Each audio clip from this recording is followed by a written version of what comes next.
Hello everyone, my name is Moushumi Das. Welcome to study with RC. बच्चों, आज के इस वीडियो में हम क्लास 8 एनसीईआरटी मैथ्स के एक्सरसाइज 3.1 का क्वेश्चन नंबर 2 और 3 दोनों करने वाले हैं। प्रीवियस वीडियो में हमने क्वेश्चन नंबर 1 के सारे पार्ट्स किए थे। बच्चों, आई होप आपने प्रीवियस वीडियो जरूर देखा होगा। बच्चों, क्या आपने चैनल को सब्सक्राइब कर दिया? यदि नहीं तो प्लीज सब्सक्राइब द चैनल, और यदि वीडियो अच्छा लगे तो लाइक जरूर करना। चलो देखते हैं कि क्वेश्चन नंबर 2 को हमें कैसे करना है। क्वेश्चन नंबर 2 में हमें दिया है बच्चों, how many diagonals does each of the following have. तो हमें बताना है कि नीचे कुछ हमें ऑप्शंस दे दिए हैं, कुछ हमें पॉलीगॉन्स के नाम दे दिए हैं, और हमें बताने हैं कि इनमें कितने डायगोनल्स होते हैं। तो बच्चों, सबसे पहले तो हम इन फिगर्स को अच्छे से समझेंगे, और उसके बाद डायगोनल्स निकालने का तो हमारे पास एक फॉर्मूला है ही। मैंने आपको इंट्रोडक्शन वीडियो में बताया भी था कि नंबर ऑफ डायगोनल्स निकालने के लिए हमारे पास एक फॉर्मूला है, तो उसका यूज कर लेंगे और नंबर ऑफ डायगोनल्स हमको इजीली मिल जाने हैं। ओके, सबसे पहले फिगर्स को समझ लेते हैं। फर्स्ट वाला देखो, फर्स्ट वाले में हमें क्या बोला है? अ कॉन्वेक्स क्वाड्रिलेटरल। तो बच्चों, क्वाड्रिलेटरल वो फिगर होते हैं जिसमें 4 साइड्स होते हैं, पहली बात। और कॉन्वेक्स वो फिगर होते हैं, convex quadrilateral to be specific, वो एक फिगर होते हैं जिनमें जो आपके वर्टेक्स है वो बाहर की तरफ हो, कुछ इस तरह से नोक के जैसे निकले हुए हों। तो हमें फोर साइड बनाना है, तो ये बना दिया हमने फोर साइड। और बच्चे, स्ट्रेट लाइन होगा। हाँ, यहाँ पे स्ट्रेट लाइन नहीं आ रहा है, लेकिन आप समझ जाना कि हमारा स्ट्रेट लाइन है। ओके, तो ये थोड़े टेढ़े मेढ़े हो गए। तो यहाँ पे ये जो क्वाड्रिलेटरल बना, ये कॉन्वेक्स क्वाड्रिलेटरल है। तो दूसरे तरह का क्वाड्रिलेटरल कौन सा होगा बच्चों? कुछ इस तरह से अंदर की तरफ यदि वर्टेक्स रहे ना, तो ये जो फिगर होता है ये हमारा कॉनकेव होता है, कॉनकेव। ये हमें ज्यादा इस साल यूज होना नहीं है, तो हमें ज्यादा दिमाग माथापच्ची करने की जरूरत नहीं है। हमें कॉन्वेक्स क्वाड्रिलेटरल ही ज्यादा यूज होने वाले हैं। डिफरेंट टाइप, स्क्वायर, रेक्टेंगल, सब पढ़ेंगे हम बाद में ग्रेजुअली। ओके, अभी हमको क्या चाहिए? हमें बस ध्यान रखना है कि इस तरह से वर्टेक्स निकले हुए होने चाहिए, है ना, जिसके 180 डिग्री से कम एंगल हो।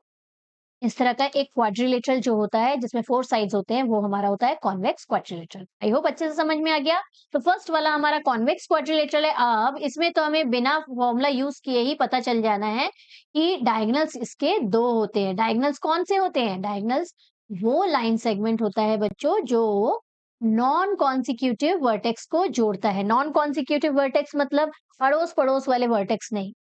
अड़ोस पड़ोस वाले वर्टेक्स को छोड़ के जो सामने वाला वर्टेक्स है उसके साथ जो लाइन सेगमेंट ज्वाइन करती है वो होता है हमारा डायगोनल। मतलब ए जो है, ए का पड़ोसी है बी, और ए का पड़ोसी डी भी है, तो इन दोनों के साथ जो लाइन सेगमेंट होंगी वो डायगोनल नहीं होगा, इसके सामने वाला जो होगा वो डायगोनल। उसी तरह से बी के सामने वाले डी है, तो बी डी एक डायगोनल हो गया और ए सी एक डायगोनल हो गया। तो यहाँ तो हमें फॉर्मूला यूज करने की भी जरूरत नहीं है, सिंपली हम लिख देंगे कॉन्वेक्स क्वाड्रिलेटरल हैज 2 डायगोनल्स। ठीक, चलो लिख लेते हैं यहाँ पे। तो आंसर में क्या लिख देंगे? इन सारी चीजों को हम कर देते हैं इरेज। आप डायग्राम एक बार जरूर बनाना। ओके, तो आंसर में हम क्या लिख देंगे? अ कॉन्वेक्स क्वाड्रिलेटरल क्वाड्रिलेटरल हैज कितने? 2 डायगोनल्स। या ठीक, इजी। डायग्राम समझ में आ जाएगा तो क्वेश्चन तो बहुत ही इजी है ना। बी वाला देखो, बी वाले में हमें क्या बोला है? क्या? अ रेगुलर। रेगुलर वो फिगर होते हैं बच्चों जिनमें सारे साइड्स इक्वल होते हैं। हेक्सागोन बोला है, हेक्सा मतलब 6 और गॉन यानी साइड्स। तो 6 साइड वाला जो रेगुलर हेक्सागोन है वो कौन सा होता है? जो एक तो हेक्सागोन मतलब 6 साइड्स होने चाहिए, तो चलो फटाफट बना देते हैं। 6 साइड वाला एक पॉलीगॉन, है ना। सारे के सारे हेक्सागोन, पेंटागन, ये सब क्या होते हैं? पॉलीगॉन होते हैं, है ना। अब ये देखो, 1 2 3 4 5 6, तो 6 साइड्स हो गए। तो ये हो गया हमारा क्या? हेक्सागोन। और रेगुलर हेक्सागोन बोला है मतलब इसके सारे साइड्स जो हैं बच्चों वो इक्वल है। A B is equal to B C is equal to C D is equal to D E is equal to E F. अब इसके डायगोनल्स, नंबर ऑफ डायगोनल्स निकालना बहुत डिफिकल्ट है बच्चों। देखो, इसके ये मैं let's change the colour first. यहाँ देखो, यहाँ से यहाँ एक डायगोनल बन सकता है, एफ से बी, फिर एफ से सी एक डायगोनल बन सकता है, फिर एफ से डी एक डायगोनल बन सकता है, 3 डायगोनल तो एफ से ही बन गए। फिर ए से अलग-अलग 3 डायगोनल्स बन सकते हैं कुछ इस तरह से, है ना? फिर बी से कुछ डायगोनल बन जाएँगे, तो देखो कितने सारे डायगोनल्स बन जा रहे हैं, तो इनको काउंट करना बहुत डिफिकल्ट हो जाता है। तो here where we need to use the formula, है ना? यहाँ हम सबसे ईज़ी होगा कि अपना फॉर्मूला यूज़ कर लें। तो चलो फॉर्मूला यूज़ करते हैं। फॉर्मूला क्या है एक बार देख लेते हैं। नंबर ऑफ साइड्स कितने हैं? Number of sides of a regular regular hexagon hexagon is equal to कितने होते हैं? 6 साइड्स होते हैं। 6 साइड्स को ही हम n से रिप्रेजेंट करते हैं। तो हमारा फॉर्मूला क्या है? देखो, number of diagonal is equal to होता है n-3/2। मैंने बोला था इसको याद कर लेना, याद जरूर कर लेना। ओके, नेक्स्ट देखो, n की जगह हमें क्या पुट करना है? 6 पुट करना है, तो पुट कर देते हैं 6। 6-3 यहाँ हो जाएगा और अपॉन में 2। इसको थोड़ा सा सॉल्व करेंगे, तो 6 की जगह तो 6, पहले बॉड मास के हिसाब से ब्रैकेट को सॉल्व करते हैं, है ना? तो 6-3 हमारा क्या हो गया? 3 हो गया अपॉन में 2। तो 2 और 6 देखो कैंसिल आउट हो रहे हैं, तो इन दोनों को, ये देखो दोनों कैंसिल आउट हो रहे हैं, इन दोनों को कैंसिल कर देते हैं। तो ये हो जाएगा 2 1 और 2 3 6। तो क्या बचा हमारे पास? 3 into 3, so which is equal to 9. तो number of diagonals in a hexagon, regular hexagon कितने हो गए? Number of diagonals को मैं शॉर्टकट में लिख दूं, DIG लिख दिया मैंने, डायग्राम नहीं समझना, diagonals. Okay, diagonals of regular का R और हेक्सागन, जगह नहीं है ना, हेक्सागन, ये क्या हो गया हमारा? 9 हो गया। इसको आप अच्छे से आंसर में लिखना। Okay, this will be your answer. Last वाला देख लेते हैं। लास्ट वाला तो बहुत इजी है, हमने इंट्रोडक्शन वीडियो में डिस्कस भी किया था, तो इसलिए मैंने बोला आपको सारे वीडियोस देखना बहुत जरूरी है बच्चों। यहाँ पे सी वाला देखो, यहाँ यही कर देते हैं, लेट्स चेंज द कलर पहले, है ना? कोई सा भी कलर ले लेते हैं। अब सी वाला क्या है? A triangle. ट्रायंगल में देखो, पहले फिगर सबको मालूम है, ट्राई मीन्स 3 और एंगल्स मीन्स तो मालूम ही है, 3 एंगल्स जिसके होते हैं, या 3 साइड्स भी हम बोल सकते हैं। बहुत ही गंदा सा ट्रायंगल लिख दिया है मैंने, ट्रायंगल। अब समझ में आ रहा होगा, है ना? तो ट्रायंगल तो सबको मालूम है फिगर, ये सिंपल सा फिगर हमारा हो जाता है ट्रायंगल का फिगर, है ना? अब यहाँ पे कितने साइड्स है? 3 साइड्स है। Can you make a diagonal in it? देखो, यहाँ यदि मैंने ए दे दिया, यहाँ बी दे दिया, यहाँ सी दे दिया, अब डायगोनल्स तो नॉन कॉन्सिक्यूटिव वर्टेक्स पे बनते हैं, मतलब बी का वो वर्टेक्स, बी के सामने वो वर्टेक्स जो इसका पड़ोसी ना हो। अब बी का पड़ोसी सी भी है, बी का पड़ोसी ए भी है, अब बचा ही कोई वर्टेक्स जिसके साथ हम बी के लिए डायगोनल बनाए, है ना? तो ट्रायंगल के डायगोनल्स होते ही नहीं है बच्चों, 0 डायगोनल्स होते हैं। इसी को आप फॉर्मूले से भी निकाल के देख सकते हो। निकाल के देखें क्या? यहाँ तो आप डायरेक्ट आंसर लिख देना आपको यदि क्वेश्चन में आया, लेकिन हम बस वेरीफाई कर रहे हैं कि होते हैं कि नहीं, है ना? तो यहाँ पे देखो, नंबर ऑफ डायगोनल्स का फॉर्मूला क्या है? ऑफ डायगोनल्स, ये होता है हमारा n-3 अपॉन 2। ठीक, अब देखो n, सॉरी, फिर n लिख दिया मैंने। नंबर ऑफ साइड्स कितने हैं ट्राइंगल के? नंबर ऑफ साइड्स 3 होते हैं, है ना? तो यहाँ पे n की जगह हम क्या पुट करेंगे? 3। 3-3, देखो 3-3 ही क्या हो गया? 0 हो गया। तो 0 से आप कुछ भी मल्टीप्लाई करो तो वो लास्ट में क्या हो जाना है? 0 ही हो जाना है। तो इस तरह से हम वेरीफाई भी कर सकते हैं, number of diagonals of a triangle is 0। ठीक, लेकिन कम मार्क्स का क्वेश्चन आएगा तो बिल्कुल ये वेरिफिकेशन करने की जरूरत नहीं है, सीधे सीधे 0 आंसर लिख देना। ओके, फॉर्म डायग्राम बनाना और सीधे सीधे 0 लिख देना। ओके, समझ में आ गया? इजी था क्वेश्चन। चलो let's move to the next question. Question number 3 देखें। क्वेश्चन नंबर 3 में हमें दिया है, what is the sum of measures of the angles of a convex quadrilateral? Will this property hold if the quadrilateral is not convex? Make a non-convex quadrilateral and try. तो यहाँ पे हमें बोला है कि कॉन्वेक्स क्वाड्रिलेटरल है। अब convex quadrilateral क्या होता है, ये अभी हमने प्रीवियस क्वेश्चन में डिस्कस किया, तो इसमें तो कोई टेंशन होनी नहीं चाहिए, है ना? तो कॉन्वेक्स क्वाड्रिलेटरल क्या होता है? वो क्वाड्रिलेटरल जिसमें पहली बात 4 साइड्स होते हैं और वर्टेक्स जो है वो बाहर की तरफ निकले हुए होते हैं। ओके, ये बन गया हमारा कॉन्वेक्स क्वाड्रिलेटरल। क्वेश्चन में बोला है कि बच्चों, इस क्वाड्रिलेटरल के एंगल्स का सम क्या होगा? मतलब यहाँ हमें, ये यदि हमारा एंगल ए है, ये बी है, ये सी है और ये डी है, तो हमें बताना है कि angle A plus angle B plus angle C plus angle D क्या होगा। हमें angle A plus angle B plus angle C plus angle D इसे फाइंड आउट करके बताना है। ओके बच्चों, आपने आई होप इंट्रोडक्शन वीडियो देखा होगा, उसमें मैंने बताया था कि एक ट्राइंगल के सारे तीनों एंगल्स का, तीन एंगल्स होते हैं ये तीनों, है ना, 1 2 एंड 3, और इन तीनों एंगल्स का सम जो होता है ये 180 डिग्री होता है। इसको अच्छे से याद रखना है आपको। Angle sum property of a triangle होती है ये। Angle sum property of a triangle बोलता है कि एक ट्राइंगल के तीनों एंगल का सम हमेशा 180 डिग्री होगा। ओके, ये हमारा बेस है, इसको याद रखना है। चलो इसी की हेल्प से हमें निकालना है क्वाड्रिलेटरल के एंगल्स का सम। वो कैसे करेंगे? हम सबसे पहले बना लेते हैं एक डायगोनल। तो यहाँ से ए और सी को ज्वाइन करके मैंने बना लिया एक डायगोनल। अब ध्यान से देखो, यदि हमने इसको डायगोनल बना लिया तो हमें हमारे पास दो ट्राइंगल आ जाने हैं, एक ये ट्राइंगल और एक ये ट्राइंगल। एक ट्राइंगल ए डी सी और दूसरा ट्राइंगल ए बी सी, है ना, दो ट्राइंगल आ गए। और हमें मालूम है एक ट्राइंगल के एंगल का सम होता है 180 डिग्री, दूसरे का भी हो गया 180 डिग्री, तो दोनों ट्राइंगल के एंगल का सम कितना हो जाएगा? 180 plus 180 which is equal to 360 degree. तो एक क्वाड्रिलेटरल के एंगल का सम, एक कॉन्वेक्स क्वाड्रिलेटरल के एंगल का सम 360 डिग्री होता है। इतना समझ में तो आ गया होगा। चलो फटाफट इसको कैसे लिखना है ये भी देख लेते हैं। तो लेट्स स्टार्ट। इसको थोड़ा सा इरेज कर देती हूँ मैं। Let's take the eraser. इन सबको इरेज करते हैं और सबसे पहले इनको ना नाम दे देते हैं बच्चों। नाम देने से हमको बार बार A D C A B C ऐसा नहीं लिखना पड़ेगा, नाम हम नंबर्स में दे देते हैं, नंबरिंग कर देते हैं।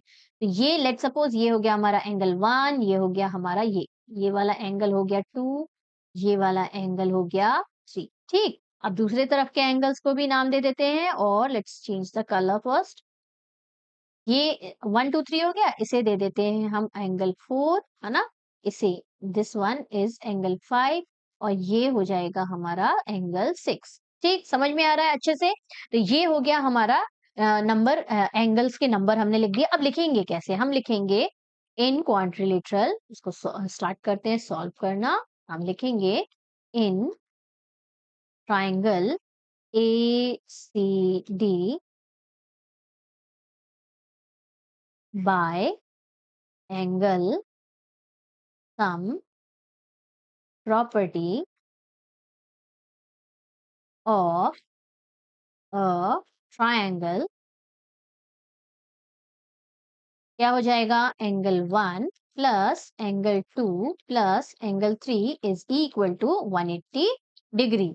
ऑल्सो इन दूसरा वाला ट्राइंगल ले लेते हैं, कौन सा वाला? ये वाला ए बी सी वाला, ये नीचे वाला ट्राइंगल। अभी हमने ऊपर वाला ट्राइंगल लिया था, है ना, ए सी और डी वाला। अब नीचे वाला ट्राइंगल ले लेते हैं, ए बी सी वाला। तो इन triangle A, let's change the color also, है ना, in triangle A B C again by angle sum property को मैंने ASP लिख दिया शॉर्टकट में। ओके, ये क्या हो जाएगा? Angle 4 plus angle 5 plus angle 6, है ना। ये देखो यहाँ पे एंगल 4 5 और 6 है इस क्वाड्रिलेटरल ट्राइंगल में। इनका सम भी कितना हो जाएगा? 180 डिग्री। अब देखो ये और ये, इन दोनों इक्वेशन को हम कर देते हैं ऐड। तो क्या मिल जाएगा? देखो angle 1 plus angle 2 plus angle 3 plus angle 4 plus angle 5 plus angle 6 is equal to, देखो लेफ्ट वालों को लेफ्ट में मल्टीप्लाई करते हैं इज इक्वल टू के, है ना, ये सारे के सारे हमारे लेफ्ट में है, तो लेफ्ट वालों के साथ लेफ्ट को ऐड करते हो और राइट वाले के साथ राइट को ऐड करते हैं। ठीक, इज इक्वल टू लगाया, राइट में 180 डिग्री दोनों में है, तो 180 डिग्री प्लस 180 डिग्री कर देंगे। ओके, अब ध्यान से देखो, एंगल 1 तो अकेला है, एंगल 1 अकेला है, लेकिन एंगल 2 और एंगल 4 को प्लस कर सकते हैं कि नहीं? देखो एंगल 2 और एंगल 4 को प्लस करेंगे तो ये एंगल ए मिल जाएगा, है ना। और इसी तरह से एंगल 3 और एंगल 6 को प्लस करेंगे तो हमें एंगल सी मिल जाएगा। तो यहाँ पे 2 और 4 को एक साथ लिखते हैं और 3 और 6 को एक साथ लिख देते हैं। तो चलो एंगल 1 को एज इट इज लिख दिया मैंने, 2 और 4 को एक साथ लिखना है, प्लस एंगल 2 प्लस एंगल 4। फिर नेक्स्ट हमारा 5 को अकेले लिख देते हैं, एंगल 5 तो अकेला है, प्लस एंगल 3 प्लस एंगल 6 को एक साथ लिख दिया मैंने। एंगल 6 इज इक्वल टू, यहाँ तो हो गया 180 प्लस 180 कितना हो जाएगा 360 डिग्री। ठीक, इतना समझ में आ गया। अब 2 और 4 की जगह हम एंगल, अब एंगल 1 हमारा क्या है, डी है, प्लस 2 और 4 की जगह हम क्या लिखेंगे, angle A, angle A, plus 5 तो हमारा अकेला है, बी, एंगल बी हमारा 5 है, तो एंगल बी को एंगल बी ही लिख देते हैं, प्लस 3 और 6 मिला के कौन सा वाला एंगल मिल गया हमें, 6 सी वाला एंगल मिल गया। ये 3 और 6 को मिला के हमें एंगल सी मिल गया, तो यहाँ लिख देते हैं angle C, angle C is equal to 360 degree. ठीक, समझ में आया। अब बस यही तो हमें फाइंड आउट करना था, angle A plus angle B plus angle C plus angle D is equal to कितना होता है 360 डिग्री। इस तरह से हम फाइंड आउट कर सकते हैं sum of all angles of a quadrilateral. यही तो हमें फाइंड आउट करना था, है ना। What is the sum of measures of angles of a convex quadrilateral. तो यहाँ पे आंसर में क्या लिख देंगे, हम लिख देंगे the sum of measure of a convex quadrilateral is equal to 360 degree. Okay, तो इस तरह से हमें इसको फाइंड आउट करना है। अब देखो यहाँ पे खत्म नहीं हुआ है, नेक्स्ट पार्ट में हमें क्या बोला है, will this property hold if the quadrilateral is not convex. अच्छा, नॉट कॉन्वेक्स क्वाड्रिलेटरल कौन सा होता है, कॉनकेव क्वाड्रिलेटरल। अभी हमने थोड़ी देर पहले डिस्कस किया था कि कॉनकेव क्वाड्रिलेटरल कैसा दिखता है ना। तो यहाँ बोला था, बोल रहा है कि angle sum property of convex quadrilateral 360 degree आया। क्या एक नॉन कॉन्वेक्स क्वाड्रिलेटरल का एंगल सम भी 360 आएगा? यही हमको फाइंड आउट करने को बोला है। चलो देखते हैं ये भी आएगा कि नहीं। तो चलो फटाफट से हम बना लेते हैं एक नॉन कॉन्वेक्स क्वाड्रिलेटरल। बच्चों, non convex quadrilateral is nothing but concave quadrilateral. देखो, which has one vertex inside, है ना, जिसका अंदर की तरफ इंटीरियर में एक वर्टेक्स होता है, वही हमारा क्या होता है, कॉनकेव क्वाड्रिलेटरल, या इसी को हम नॉन कॉन्वेक्स क्वाड्रिलेटरल भी कहते हैं। और ये क्वाड्रिलेटरल कैसे हुआ, बिकॉज इट हैज 4 साइड्स, है ना। क्वाड्रिलेटरल के लिए 4 साइड्स होना तो जरूरी है। तो क्वाड्रिलेटरल तो है, लेकिन कौन सा वाला, नॉन कॉन्वेक्स या कॉनकेव भी लिख सकते हैं इसको। तो हम कॉनकेव भी लिख सकते हैं, लेकिन क्वेश्चन में हमें क्या बोला है, नॉन कॉन्वेक्स, तो इसे हम नॉन कॉन्वेक्स क्वाड्रिलेटरल भी बोल सकते हैं। ओके, अब हमें क्या करना है, इनके एंगल्स का सम 360 डिग्री है ये बताना है। तो चलो फटाफट कर लेते हैं, वर्टेक्स के नाम दे देते हैं ए बी सी और डी। और हमें मालूम है नॉन कॉन्सिक्यूटिव वर्टेक्स को ज्वाइन करके हम डायगोनल्स बना सकते हैं, है ना। तो ए और सी को ज्वाइन करके तो कोई मतलब नहीं रहेगा, क्योंकि यहाँ से हमें देखो बाहर से लाइन ड्रॉ करके तो कोई मतलब नहीं रहेगा। लेकिन यदि हमने बी और डी को ज्वाइन कर दिया, बी और डी भी तो नॉन कॉन्सिक्यूटिव वर्टेक्सेस है ना। तो इन दोनों को कर देते हैं हम ज्वाइन, तो we will get what, 2 triangles again. यहाँ देखो ए बी डी एक ट्राइंगल मिल गया, और बी सी डी एक ट्राइंगल मिल गया। अगेन आप सेम वही चीज यहाँ पे बता सकते हैं कि एंगल 1, इसको 1, इसको 2 और इसको 3 ले लेते हैं। और let's change the colour first, इसे ले लेते हैं 4, इसे ले लेते हैं 5 और इसे ले लेते हैं हम 6। तो सेम यहाँ पे भी हमको क्या लिख देना है, in triangle A B D 1, angle 1 plus angle 2 plus angle 3 is equal to 180 degree. क्यों, क्योंकि angle sum property by angle, reason में आप लिख देना, रीजन लिखना बहुत जरूरी है, बाय एंगल सम प्रॉपर्टी मैंने शॉर्टकट में लिख दिया। ओके, सिमिलरली दूसरे वाले ट्राइंगल में देखो, in triangle B C D, next वाला नीचे वाला ट्राइंगल कौन सा है, बी है, सी है और डी है। तीनों वर्टेक्स के नाम हम ट्राइंगल के नाम में लिखते हैं। In triangle B C D कौन से एंगल है, एंगल 4, 5 और 6। Angle 4 plus angle 5 plus angle 6 is equal to 180 degree. Reason will be same, angle sum property of triangle. ठीक, अब बस दोनों को ऐड करेंगे जैसे पीछे हमने किया था। Therefore angle 1 plus angle 2 plus angle 3 plus angle 4 plus angle 5 plus angle 6 is equal to 180 plus 180। तो ये भी क्या हो जाएगा हमारा सबका सम, 180 प्लस 180 क्या हो गया 360 डिग्री, है ना। तो therefore angle A plus angle B plus angle C plus angle D is equal to 360 degree.